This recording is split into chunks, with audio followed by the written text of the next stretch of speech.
Нова политичка игра непосредно пред изборите, лидерот на ДУИ Али Ахмети, објаснувајќи заложбата за прв македонски премиер албанец, се повика на Гоце Делчев дека носел кече додека држал говори пред албанците. Историчарот Србов за Алфа вели дека ова е класична манипулација на Ахмети. За Србов редно време е да се стави крај на злоупотребата на личностите од македонската историја, бидејќи дел од политичарите упатуваат навредливи зборови кон македонците.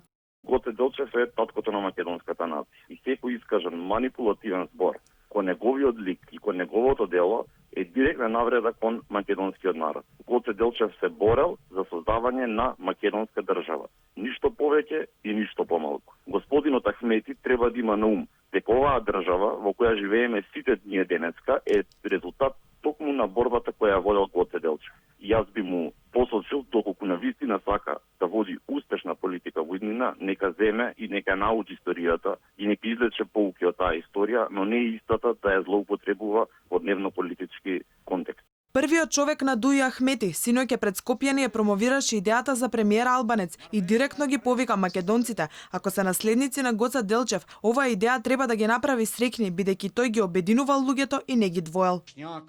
Со Гоце Делчев соработувале албански патриоти и заедно работеле со македонците за да ги решаваат проблемите на сите граѓани. Ако имаат малку почит за Гоце Делчев, нека разбера дека тој со кече на главата држел говори пред албанците. Ако се наследници на Гоце Делчев, оваа кандидатура треба да ги направи среќни. Ако се наследници на Гоце Делчев, кој ги обединува луѓето и не ги двоел, ги молам сите да се присебни, затоа што албанец премиер не само што ќе ги зајакне безбедноста и мирот, туку ќе ја подобри економијата во земјата. Историчарите ги критикуваат политичарите. Манипулации и застарени националистички чувства не треба да бидат одлика и на оваа кампања. Неприфатливо е да се користи ликот на Гоце Делчев во промоција за премиер албанец.